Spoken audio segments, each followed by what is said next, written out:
გამარჯობა, ეს არის გადაცემა გვერდიდან და მე ვარ დავით კალანდია. 4 შაბათს მაკრონმა დაურეკა ბიზინა ივანიშვილს და 1 საათი ელაპარაკა. დიახ, და იცით ერთმა ნაცმა რა მითხრა? მაკრონმა იმიტომ დაურეკა, რომ სალომე ზურაბიშვილი მეორე ვადით უნდა აირჩიო პრეზიდენტად.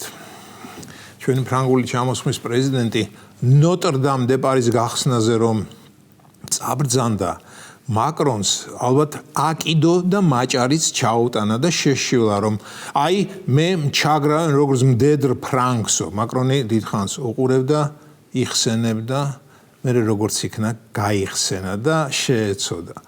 უთხრა წადი შენ ახლა ტრამპს დაენახე, მიესალმე და მე კი მერე დაველაპარაკები სრულიად ბიძინასო. და დაელაპარაკა კიდეც.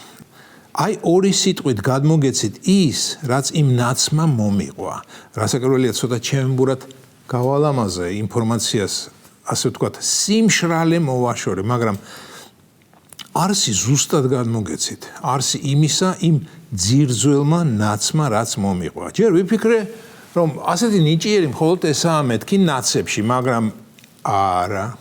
ერთ დახურულ ნაცურ ჯგუფში ვარ გაწევრიანებული, რასაკვირველია, სხვა ავატარით, სხვა სქესითა და სხვა ასაკით. იქ ვზივარ ჩუმად, ზოგჯერ დავწერ თავისუფლება მზე პრეზიდენტ მიხეილ სააკაშვილს, მერე ჩემწილ ლაიქებს, ანუ მოწონებებს მოვხვედ და განვაგრძობ ისევ იქ ჯდომას და იმ ბოდვის კითხვას, რასაც წერენ. და თურმე ეს მესიჯი, რომ მაკრონი ბიზინა ივანიშვილს ავალებს, რომ სალომე ლევანოვნა ისევ დარჩეს პრეზიდენტად, ერთობლივი ძალისხმევით მოიხარშა და მწვანე შუქიც აენთო. იმ დახურულ და დაბურულ ჯგუფში ბევრი სიბრიყვე იწერება, მაგრამ იმ სიბრიყვეებს შორის ისეთ რამესაც ამოიკითხაო, რომ შეიძლება დასაფიქრებლად ღირდეს. როდესაც ვკითხულობდი მოწოდებებს, რომ საჯარო სამსახურში დაკავებულმა პირებმა თავისი მკაცრი პროტესტი უნდა გამოხატონ, მეცინებოდა. დიახ, ვერ წარმომედგინა, რომ ქართული ოცნების მმართველობის 12 წლის მერმე საჯარო სამსახურში კიდევ დარჩა ისეთი კადრი, ვინც ნაცებს მისტირის, მაგრამ როგორც დავინახეთ, თურმე ასეთებიც ყოფილა. მე ახლა მსახიობებს არ გულისხმობ, მსახიობები ეს ცალკე კასტაა.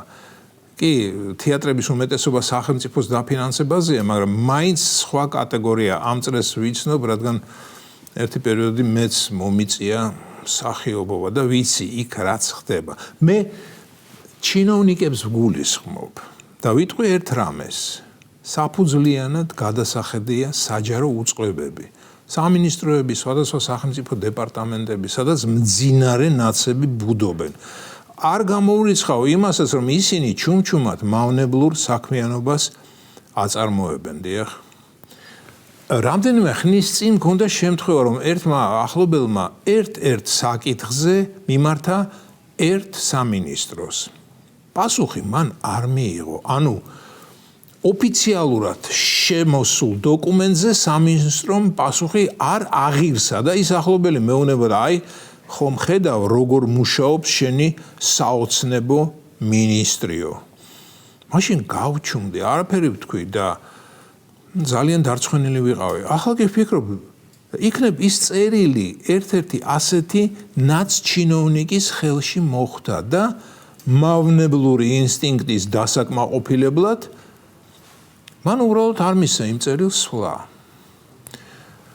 ნამდვილად არ გამოურიცხავ ამას. უნდა გითხრათ, რომ ამდაგავარდის შემთხვევა არაერთჯერ მაქვს მოსმენილი. ანუ მოქალაქე სვამს ოფიციალურ კითხვას და პასუხს არ იღებს.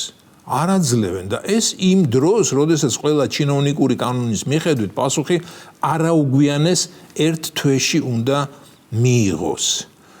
ხანდაშორის ერთ-ერთი შემთხვევა იუსტიციის სახლთან იყო დაკავშირებული. იმ იუსტიციის სახლთან, სადაც თურმე 400 თანამშრომელი გაიფიცა, რათა ევროპაში გაეღვიძა. მეგობრებო, მე სრულიად არ ვემხრობი სხვა ორიენტაციის, ახლა პოლიტიკურ ორიენტაციას გულისხმობ, უპრაგონოდ განდევნას. ვიცი ადამიანები, რომლებიც მიშათი არიან მოწამლულნი, მაგრამ თავის საქმეს კარგად აკეთებენ და რაც თავარია, კარგი სპეციალისტები არიან. მაგრამ რაკრან არის მათში ასეთი დეფექტი, მიშიზმი. როდესაც ადამიანი განზრახნებს საზოგადოებას, რათა საზოგადოებამ შემდეგ მართლ რგოლს გამოუცხადოს პრეტენზიები, აი ამასთან კი სასტიკი და დაუძინებელი ბრძოლაა საჭირო. მეცოდება ქართული ოცნება. დიახ, მეცოდება, რადგან მომდევნო 4 წელი ძალიან დიდი და მძიმე შრომა მოუწევს ბევრი მიმართულებით, განსაკუთრებით შიდა მიმართულებით. მე კი განვაგრძობ ნაცებში ჩანერგილი ყაზახის როლის თამაშს და იმ დახურული ჯგუფიდან შევეცდები რაიმე საიდუმლო ინფორმაციის, ინსაიდური ინფორმაციის წამოღებას. ეს იყო გადაცემა გვერდიდან და მე ვარ დავით კალანდია.